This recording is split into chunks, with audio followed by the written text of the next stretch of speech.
오늘 저에게 주시는 말씀 민수기 6장 22절에서 27절까지 말씀입니다.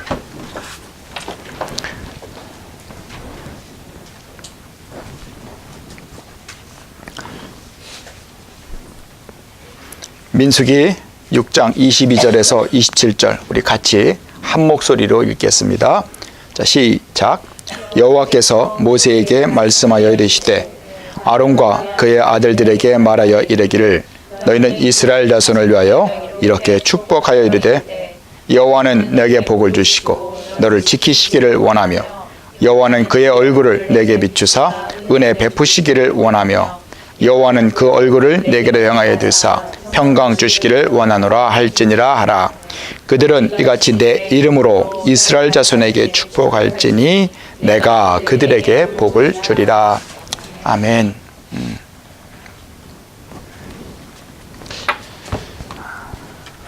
한국에서는 아버지와 어머니께 감사하는 어버이날로 지키게 됩니다. 근데 저희 미국에서는 어머니 날 그리고 아버지 날이 이렇게 따로 있습니다.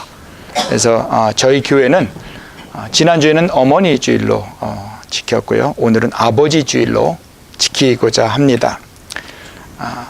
어머니 아버지는 이렇게 따로 있는 것 같지만 사실은 어머니 아버지는 같이 공경을 받는 것이 맞습니다. 그런데 우리들의 현실을 이렇게 돌아보면 어머니 날에는 그 몰이나 상점들을 가보면은 물건이 많이 팔린다고 합니다. 그런데 아버지 날에는 선물이 잘 팔리지 않는다고 합니다. 어머니 날에도 이렇게 교회에서 보면 어머니 날은 지난주에는 꽃이 있었는데 오늘 아버지 주일에는 꽃이 없습니다. 아버지들도 주일을 돌아봐도 서프라이즈도 없습니다. 그렇지만 우리 아버지 날도 소중하게 여기고 그리고 아버지에게 감사할 수 있어야 되고 아버지를 세워줘야 되고 아버지들도 기쁨을 얻을 수 있는 그런 날이 되었으면 좋겠습니다. 그래서 우리는 오늘을 아버지 주일로 이렇게 지키고자 하는 것입니다. 우리의 역사 속에서 인류를 다스리시는 분이 하나님이시라면 가정에서 자녀들에게 가장 큰 영향을 미치는 사람은 바로 부모들일 것입니다. 그 중에서도 아버지는 자녀들에게 더 큰 영향을 미치게 되는 것 같습니다. 그런데 여러분도 잘 아시다시피 2000년대 우리가 들어서면서 아버지의 권위가 우리도 모르는 사이에 조금씩 무너지기 시작했던 것을 여러분들도 아마 아시리라 생각이 듭니다. 그래서 전 세계적으로 2000년대 들어서면서 아버지를 살려야 된다라는 운동이 전 세계적으로 확산되게 되었습니다. 우리의 역사를 한번 돌이켜보면 1960년대 이후에 산업이 급속하게 이렇게 발달하면서 사회도 변화하기 시작했습니다. 그래서 많은 남성들이 도시로 올라와서 그리고 사회생활을 하는 가운데 산업사회 직장에서 일을 하기 이렇게 시작을 했습니다. 그래서 가정에서 아버지들이 자녀들과 함께하는 시간을 점점 잃어버리게 되었고 그 결과로 우리들도 모르는 사이에 아버지의 교육이 없는 아버지와의 관계가 없는 그런 가정으로 조금씩 변해가기 시작했던 것입니다. 사회가 그렇게 변했고 가정도 그에 따라서 조금씩 그렇게 변해갔던 것입니다. 그런데 그렇다고 해서 어머니의 역할이 중요하지 않다는 말은 아닙니다. 오히려 어머니의 역할도 매우 중요하기 때문에 지난 주일에 저희는 어머니만이 가질 수 있는, 어머니만이 베풀 수 있는, 어머니를 통해서 흐를 수 있는 그런 어머니의 품성이야말로 하나님에게서 온 하나님의 형상을 잘 드러내는 그런 것들이라고 함께 말씀을 나누었습니다.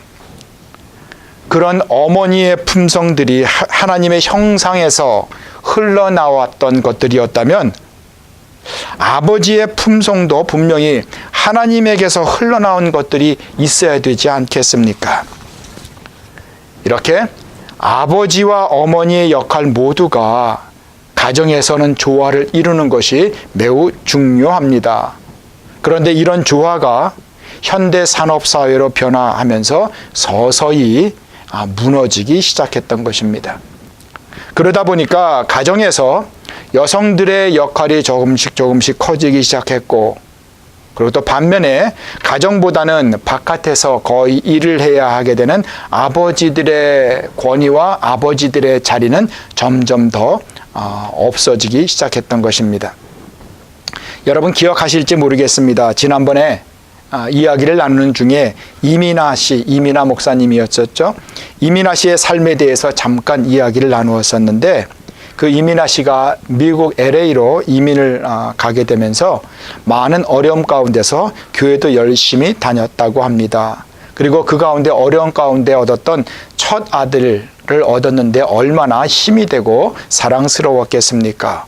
그래서 온 몸과 마음을 다해서 그 아들을 사랑했었는데, 그 아들이 점점 자라면서 어느덧 그 사춘기가 되기 시작했고, 엄마를 향해서 그 아들이 위선자라고 말을 하기 시작했습니다. 아들이 엄마를 향해서 나를 사랑하지 않는다고 이야기하기 시작했습니다. 엄마가 나를 도저히 이해하지 못한다라고 아들이 그렇게 얘기를 하고 어머니 곁을 떠나 나가기 시작했습니다. 그 가정 속에서 이민아 씨는 얼마나 마음이 아팠겠습니까? 나는 누구보다도 많은 사랑을 줬다라고 생각하는데 아들은 그것을 전혀 느끼지를 못했던 것입니다. 아니, 반대로 어머니는 나를 사랑하지 않는다라고 그렇게 말을 했던 것입니다. 이렇게 이민아 씨는 아들과의 그 고통을 통해서, 자기 아들의 모습을 통해서 LA 이민사회, 한인사회들 많은 이민자들이 살고 있는 그 가정들이 깨어져 있는 그 현실의 모습을 이민아 씨는 그것을 직설적으로 이렇게 보게 되었다라고 말을 하고 있습니다. 그래서 우리가 많은 상담 전문가들이 하는 이야기를 들어보면 이 10대 범죄의 원인은 가정에서 자녀들이 사랑을 느끼지 못하기 때문이라고 가장 중심되는 이유를 이구동성으로 말하고 있는 것을 저희들은 듣게 됩니다. 물론 한번 잘 살펴보십시오. 한인 부모들이 사랑을 하지 않는다는 것이 아닙니다. 오히려 한인들은 그 누구보다도 더 자녀들을 사랑하지만 자녀들은 그 사랑을 전혀 느끼지 못하고 또 이해하지도 못한다는 것이 우리의 현실이라는 것입니다. 대부분들 열심히 살아갑니다. 부모야말로 한인들이야말로 참 열심히 살아가는 가정들이라는 것을 우리는 잘 알고 있습니다. 하지만 대부분 삶에 쫓기고 바쁘기 때문에 대부분은 이제껏 해왔던 그대로, 경험했던 그대로, 배워왔던 그대로 부모의 방식대로 사랑을 표현하라고 합니다. 그런데 자녀들은 그런 부모 세대의 표현을 전혀 공감하지 못한다는 데 우리의 고민이 있습니다. 자녀들은 부모들이 하는 말, 그 부모들이 하는 행실을 진실된 것으로 받아들이지 못하고 있다는 것입니다. 오히려 그 자녀들을 삐딱한 것처럼 보이는 그 자녀들을 바라보면 그 마음이, 그 영혼이 참으로 순수하다는 것을 우리는 깨달을 수가 있습니다.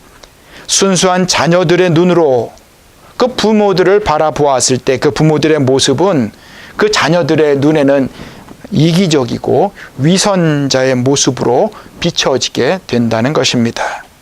그래서 자녀들이 부모를 부모로, 마음으로 진실되게 받아들이지 못하게 된다는 것입니다. 성경 말씀이 우리들을 위한, 우리들의 삶을 위한, 인간들의 삶을 위한 진정한 우리의 안내서라고 우리가 믿는다면 우리 가정의 문제도 우리는 성경에서 그 해답을 찾을 수 있어야 하지 않겠습니까? 그런데 성경을 읽어보면 현재 우리들이 느끼고 있는 수많은 다른 그런 에피소드들이 있습니다. 상황들이 있습니다. 그 모든 상황들에 대해서 그 해결점을 다 구체적으로 말해주고 있지는 않지만 성경은 분명히 우리들이 그 문제들을 풀어갈 수 있는 그 원리들을 저희들에게 가르쳐주고 있습니다. 우리가 찾을 수 있는 그 원리들 중에 하나가 오늘 본문의 말씀이 됩니다. 오늘 그 본문 말씀은 하나님이 아론과 그의 아들들인 제사장들에게 하시는 말씀입니다. 그런데 이 오늘 본문의 말씀은 세 부분으로 나눠 있는 것을 저희들이 알 수가 있습니다. 처음 두 절은 하나님이 이렇게 하라라고 권면하는 지침을 말씀해 주십니다. 그리고 24절에서 26절 세 절은 그러면 구체적으로 어떻게 하라라고 하나님이 말씀해 주십니다. 그리고 마지막 27절은 너희들이 그렇게 했을 때 어떤 일이 일어나는지, 하나님은 어떤 일을 하시는지를 저희들에게 말씀해 주시고 있습니다.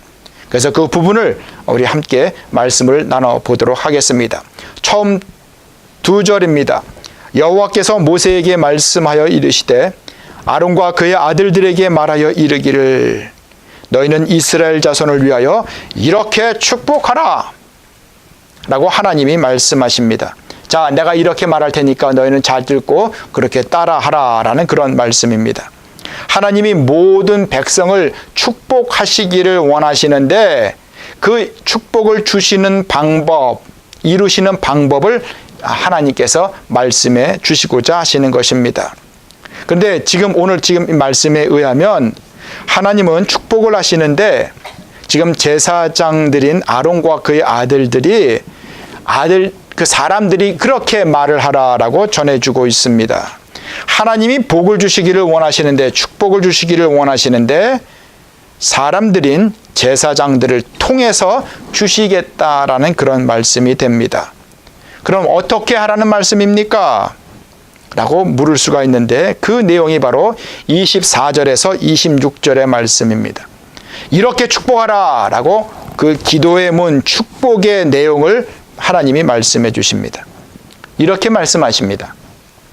여호와는 너에게 복을 주시고 너를 지키시기를 원하며 라고 먼저 말씀합니다. 여호와는 내게 복을 주시기를 원한다라고 말하라고 성경은 먼저 말하고 있습니다. 하나님은 분명히 우리들의 살아갈 수확을 필요로 하는 그 수확을 주시는 분이시기도 하시고요. 그리고 우리가 진정으로 필요로 하는 평화를 주시는 분이시기도 하시고요. 그리고 하나님이 함께 하심을 통해서 우리에게 복을 주시는 하나님이 되십니다. 그래서 그것을 여호와는 너에게 복을 주시고 라고 말을 합니다. 그리고 하나님은 어떠한 분이시냐? 지키시기를 원하시는 분이시라고 말씀합니다. 하나님은 보호하시는 하나님이시라는 것입니다. 우리가 미국에 살아가면서 많이 듣게 되는 말, 특별히 또 최근에 잘 듣게 되는 말이 God bless America라는 말 자주 합니다. 그리고 God bless you라는 말도 자주 하지 않습니까? 근데 다른 의도로 말하는 경우도 있지만은 우리는 일상생활 속에서 그런 표현들을 많이 듣고 있습니다. 그 하나님이 내 아들, 내 딸, 누구누구에게 복을 주시기를 원한다 라고 말로 그렇게 표현하라는 것입니다. 하나님이 너를 지켜주시기를 원한다, 축복한다 라고 그렇게 말을 하라는 것입니다. 책임지란 말 절대 하지 않으셨습니다. 그렇게 말하라 라고 말씀하십니다. 그것이 전부입니다. 바로 이것이 아론과 그의 아들들에게, 그리고 특별히 이 땅의 아버지들이 자녀들에게 해줄 수 있는 복이다 라고 말씀하고 있습니다. 우리들이 내가 주는 것은 축복의 말뿐이지만 복은 하나님이 주시는 것입니다. 그래서 그 하나님이 내 아들, 내 딸을 축복하시기를 원한다라고 그렇게 말을 하라라는 말씀이 됩니다. 우리말로 표현하면 그렇게 표현하라라는 겁니다. 한국 사람들은 대부분들 이런 표현하기에 아직도 좀 이렇게 어색한 것 같습니다. 그런데 말을 하라라는 것을 저희들에게 전해주고 있습니다. 그래서 한번 생각해 봅니다. 하나님은 왜 굳이 우리 한국 사람들은 마음에 있으면 그게 다라고 생각하는 것 같습니다. 저도 그런 경우가 많이 있습니다. 사랑하는 마음이 있으면, 위하는 마음이 있으면, 내가 진실된 마음이면 마음을 알아주겠지라고 생각하는 경향이 특별히 한국 남자들에게는 좀 강한 것 같습니다. 그래서 한번 생각해 봤습니다. 하나님은 왜 굳이 그것을 그렇게 말하라고 하실까? 그렇게 표현하라고 하실까? 저는 그 이유를 발견하게 되었습니다. 우리 말에는 능력이 있기 때문입니다. 특별히 한 가정의 아버지의 말에는 더 큰 능력이 있기 때문입니다. 그 권위는 하나님 아버지에게서 온 것입니다. 그래서 그 능력을 받은 아버지가 입으로 자녀들에게 그렇게 말하라는 것입니다. 왜냐하면 그 말대로 이루어지기 때문에 그렇습니다. 단 조건이 있습니다. 하나님의 이름이 드러날 때, 그때 축복을 주되 하나님의 이름으로 하나님의 이름이 드러나게 할 때, 그때 하나님이 그런 복을 그대로 이루어 주신다라는 것입니다. 하나님의 이름이 드러나지 않을 때는 그러한 능력이 나타날 수가 없습니다. 왜 그럴까요? 하나님이 그곳에는 함께 하실 수가 없기 때문에 그렇습니다. 계속해서 25절에 이렇게 말합니다. 여호와는 그의 얼굴을 내게 비추사 은혜 베푸시기를 원한다라고 축복하라고 합니다. 하나님의 얼굴을 비춘다라는 것은 이 햇빛이 우리들을 비추는 것과 같은 그런 것입니다. 그래서 그것을 성경은 이렇게 표현하고 있는 것입니다. 따뜻하게 비추는 그 하나님의 얼굴은 하나님의 은혜를 그렇게 상징하는 것입니다. 그래, 햇빛을 우리가 피할 수가 있겠습니까? 피할 수가 없습니다.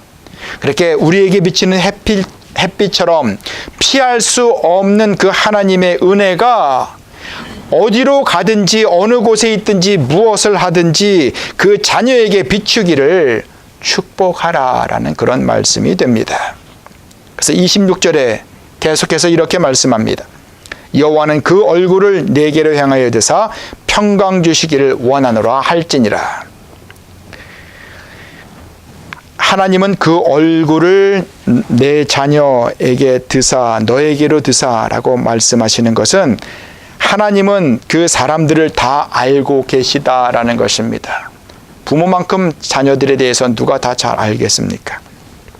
그렇게 얼굴을 향하여 눈으로 보고 있는 것처럼 하나님은 다 알고 계시기 때문에 그 백성들을, 그 자녀들을 사랑하심을 이렇게 오늘 본문처럼 표현하는 것이 표현해주고 있습니다.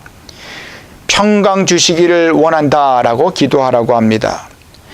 이 평강은 성경에서 말하는 히브리 말로는 샬롬이라는 말입니다. 우리는 평강을 때로는 잘 이해하지 못할 때가 있습니다. 이것은 평화를 말하는 것이 아닙니다. 우리들이 아는 평화는 전쟁이 없는 상태, 아무것도 일어나지 않는 것 같은 그 상태를 평화라고 말하는데, 성경이 말하는 평강은 그것을 말하는 것이 아닙니다. 성경이 말하는 평강은 정말로 우리들이 잘 사는 것, 그것을 평강이라고 말합니다. 요즘 우리가 잘 쓰는 영어 표현 있죠? well-being이라는 것이 있습니다. 정말 잘 사는 겁니다. 근데 우리는 대부분들 잘 사는 것을 먹는 것으로만 이해하고 있습니다. 근데 먹는 것을 말하고자 하는 것이 아닙니다. 먹는 것을 잘 먹듯 우리가 정말 잘 사는 것, 그것이 평강입니다. 성경이 말하는 well-being이 바로 그것입니다. 이렇게 24절에서 25절, 26절까지 이 세 구절의 말씀이 하나님이 우리 인간들에게, 제사장들에게, 특별히 아버지들에게 그렇게 축복의 기도를 해주라라는 그 내용이 됩니다. 이 내용을 자녀들을 위해서 기도해 주라는 그런 말씀이 됩니다. 자, 이제 하나님이 결론의 말씀을 내리십니다. 27절이 오늘 결론의 말씀입니다. 아버지들은 그렇게 하면 끝입니다. 그런데 27절에 이렇게 말씀합니다. 그들은, 아론과 그의 아들들, 제사장들은, 제사장의 역할을 하는 아버지들은 이같이 내 이름으로 이스라엘 자손에게 축복할지니, 그렇게 축복하면 하나님이 여기서 이렇게 말씀합니다. 내가 그들에게 복을 주리라.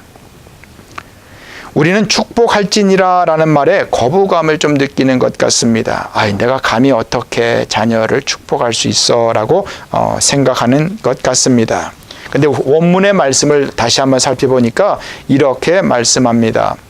아론과 그의 자손들, 그 제사장들은 나의 이름, 하나님의 이름을 그 자녀들의 머리 위에, 그 삶 위에 얹어 놓기만 해라, 갖다 놓기만 해라, 부어 주기만 해라 라는 그 말씀이 됩니다. 그러면 아버지들의 역할은 다 끝납니다. 그러면 내가 그들을 축복하리라. 하나님이 그 하나님의 이름으로 축복한 그 말대로 그 능력 있는 그 말씀으로 이루어 주시리라 라는 그 말씀이 됩니다. 제사장들이 축복을 주는 것이 아니죠. 제사장들은 축복을 주시는 하나님의 이름이 그들 가운데 있기만 해라 라는 그런 말씀입니다. 그리하면 그 진정으로 축복의 근원이 되시는 하나님이 하나님의 이름이 있는 그곳에 축복을 주시겠다는 약속의 말씀입니다. 그래서 아버지들은 그렇게 축복의 기도만 해주면 된다라는 말씀입니다.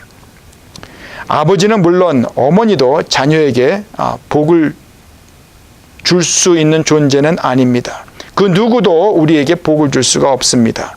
하지만 하나님의 이름이 머물 수 있도록 하나님의 이름을 자녀에게 들려주면, 그 귀에 들려주면, 그 삶 가운데 있도록 들려주면, 그렇게 축복하면 그 하나님의 이름이 있는 그 자녀들을 위하여, 그곳을 위하여 하나님께서 복을 이루어 주시겠다라는 약속의 말씀이 오늘 본문의 말씀이 되는 것입니다. 한국 어느 시골에서 농사를 짓고 있었던 가난했던 한 아버지가 있었습니다. 그 아버지는 가정 형편이 어려웠습니다. 그런데 그 첫째 아들, 그 아들을 어떻게든 공부시켜야 됐다라는 그런 생각이 있었습니다. 그래서 그 일념에 아들을 대도시에 있는 중학교로 유학을 보내게 됩니다. 지금은 그렇지 않지만 예전에는 그런 경우가 종종 있었습니다. 그런데 이 아들이, 유학 간 아들은 공부하기가 싫었습니다. 그래서 유학 갔는데 첫 번째 학기를 마치게 되었습니다. 학생 수가, 그 한 학급에서 학생 수가 68명 있었습니다. 68명 중에 성적표를 받아봤는데 68등을 하고 말았습니다. 학기가 끝났으니 여름이 되었습니다. 드디어 방학을 맞아서 고향으로 이제 내려가게 된 이 아들은 그 부끄러운 성적표를 들고 집으로 가야 되는데 그 발걸음이 무척이나 무거웠습니다. 그 성적표를 부모들에게 보여드릴 자신이 없었던 것입니다. 아버지는 그 배우지 못한 그 한을 자식을 통해서 풀고 싶어서 시골에서 그 소작농을 하면서도 가난한 살림에 그것을 쪼개고 쪼개어서 아들을 도시 중학교에 보낸 것이었었는데, 아들은 그것을 잘 알고 있었겠지요. 그것을 생각하면 이 아들은 어리긴 했지만 중학교 1학년이었으니까 그래도 컸지 않았겠습니까? 근데 이 아들은 견딜 수가 없었습니다. 그래서 이 아들은 내려가면서 아마 저와 여러분들이 아마 그랬을 것 같습니다. 저희들처럼 그랬던 것 같습니다. 아들은 그 성적표를 이렇게 봤더니 잉크로 성적표 등급이 이렇게 써져 있었습니다. 그래서 아들이 생각하기를 그것을 잘 지워서 1등으로 고칠 수 있겠다라고 생각을 했습니다. 그래서 결국은 그렇게 고쳐서 그것을 아버지께 보여드렸습니다. 아들이 이렇게 생각을 했습니다. 아버지는 당시 보통 학교도 잘 다니지 못하셨기 때문에 자기가 고친 성적표를 잘 이해할 수가 없을 거야. 아버지는 눈치채지 못하실 거야 라고 생각을 했던 것입니다. 자, 드디어 대도시로 유학을 갔던 아들이 여름방학을 맞아 집으로 돌아왔으니 그 마을에서는 아주 시끌시끌벅적했겠죠. 이웃들이 몰려와서 아들 어떻게 공부 잘했어? 이렇게 사람들이 몰려와서 묻기 시작합니다. 아버지는 그 성적표를 이제 받아봤지 않습니까? 이렇게 얘기를 합니다. 앞으로 더 봐야지. 이번에는 어쩌다가 1등을 했는가벼. 이렇게 아버지가 대답을 합니다. 그 이야기를 들은 이웃들이 부러워합니다. 여하튼 자식 하나는 잘 뒀어. 1등을 했으면은 책거리를 해야지. 이웃들이 이렇게 말합니다. 다음 날 아버지는 아침 일찍 일어나서 집에 한 마리뿐인 그 돼지를 잡습니다. 그리고 동네 사람들을 다 초청하여서 잔치를 벌입니다. 그 가난했던 집의 재산 목록 1호였던 그 돼지를 잡았던 것입니다. 아들이 바라봤을 때 생각지도 못했던 어마어마한 일이 그 집에 일어났던 것입니다. 그 아들이 그것을 보고 견딜 수가 없었습니다. 겁이 났습니다. 그래서 강으로 달려갔습니다.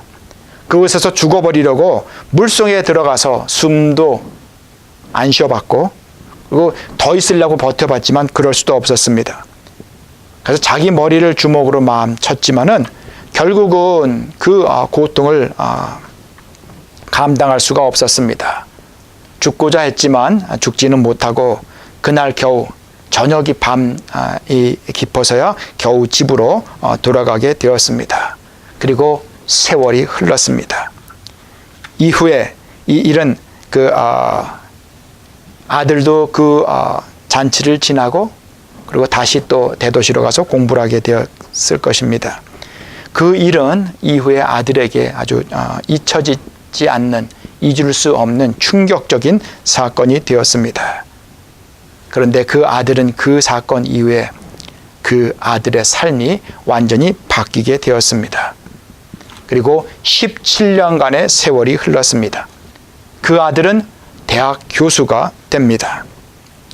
그렇지만 그 가운데, 마음 가운데 그 일을 잊지 못하고 늘 마음에 품고 있었던 그 아들이 어느덧 세월이 흘러서 중년의 나이가 되었던 어느 날 이제 연로해지신 그 부모님 앞에 자기가 생각해 봤더니 33년이나 되었던 그 일을 이제 떠올리면서 부모님께 그 사실을 이렇게 사죄하려고 말을 꺼내게 됩니다. 부모님을 찾아가서 이렇게 말을 합니다. 어머니, 저 중학교 1학년 때 그 제가 1등 했다는 것은요 라고 이렇게 말을 꺼내려고 하는데 그 옆에서 아무 말 없이 앉아 계시던 연로한 그 아버지께서 이렇게 말씀을 하십니다. 됐다 그만. 알고 있었다. 그만해라. 아이들이 듣는다 아이가. 아버지께서 이렇게 말을 합니다. 그 아들은 아버지에 대한 그 지난날을 이렇게 회상하고 있습니다. 자식의 그 위조한 성적표를 알고도 재산 목록 1호인 돼지를 잡아서 잔치를 하신 그 부모님의 마음을 지금은 박사이고 교수이고 그리고 대학 총장인 나는 아직도 감히 알 수가 없습니다. 라고 이렇게 말을 하고 있습니다. 이 이야기는 경북대학교 전 총장이었던 박찬석 교수의 이야기입니다. 아들의 잘못을 알고도 용서하고 넓게 품어주었던 그 아버지의 마음이 성적을 위조하여서 큰 재산인 그 돼지를 날렸던 그 아들을 결국은 살려내게 되었던 것입니다. 그 아들을 변화하게 했습니다. 그 아들에게 삶의 의미를 불어넣어 줬던 것입니다. 사랑이 무엇일까요? 사랑은 이해하는 것이고, 사랑은 때로는 믿을 수 없을지라도 믿어주는 것이고, 그리고 사랑은 때론 참아주는 것인 것 같습니다. 비록 자녀가 부모의 기대에 못 미치고 그리고 말을 안 듣는다 해도 자녀의 마음을 이해하고 그리고 믿어주고 그리고 때론 참아주기도 하고 한번 인내해 보시기를 바랍니다. 화내지 말고 자녀를 이해하고 용납하면서 한번 사랑해 보십시오. 아버지의 사랑은 정말 위대한 힘을 갖고 있습니다. 이러한 아버지의 사랑이 자녀들에게 힘을 줍니다. 소망을 줍니다. 그리고 믿음을 줍니다. 이러한 아버지의 사랑이 바로 우리를 끝까지 포기하지 않으시고 사랑하시는 하나님 아버지의 사랑이 됩니다. 전교 꼴찌를 했던 그 학생은 아버지의 눈 감아줌, 알면서도 모른 척 해줬던 그 아버지를 통해서 그것을 마음에 품고 아버지의 사랑을 알게 되었던 것입니다. 그 사랑을 알게 된 후에 이 아들은 삶의 방향이 바뀌게 되었던 것입니다. 오늘 우리가 아버지의 날을, 아버지 주일을 맞이하면서 우리 아버지들이 아버지의 참모습을 회복하게 되기를 축복합니다. 아버지들을 통해서 가족들이 하나님의 사랑을 알게 되기를 축복합니다. 그래서 아버지는 지배자가 아니라 축복하는 자라는 것이 오늘 성경이 저희들에게 전해주시는 말씀입니다. 축복하는 아버지의 기도, 그 기도가 바로 오늘 본문의 말씀이 됩니다. 이 말씀입니다. 그래서 이 시간은 우리 아버지들만 이 말씀을 화면에 나와 있는 이 말씀을 같이 읽었으면 좋겠습니다. 준비되셨습니까? 같이 아버지들만 같이 남자들만 읽도록 하겠습니다. 자, 시작. 여호와는 내게 복을 주시고 너를 지키시기를 원하며 여호와는 그의 얼굴을 내게 비추사 은혜 베푸시기를 원하며 여호와는 그 얼굴을 내게로 향하여 드사 평강 주시기를 원하노라 할지니라 하라. 그들은 이같이 내 이름으로 이스라엘 자손에게 축복할지니 내가 그들에게 복을 주리라. 베드로전서 2장 9절 말씀 보면 너희는 택하신 족속이요 왕 같은 제사장들이요 거룩한 나라라고 말씀합니다. 성도들을 왕 같은 제사장들이라고 말씀하지 않았습니까? 이 성경 말씀대로라면 가정에선 아버지가 하나님과의 관계를 이어주는 제사장이 되어서 아버지가 자녀들에게 축복의 기도를 해줄 수가 있습니다. 그런데 어떤 기도를 해줄 수가 있겠습니까? 돈을 위한 기도를 해주라는 것이 아닙니다. 재물을 위한 기도를 해주라는 것이 아닙니다. 성공하라는 그 기도를 해주라는 것이 아닙니다. 1등을 위한 기도를 해주라는 것이 아닙니다. 성경은 결코 그렇게 말하고 있지 않습니다.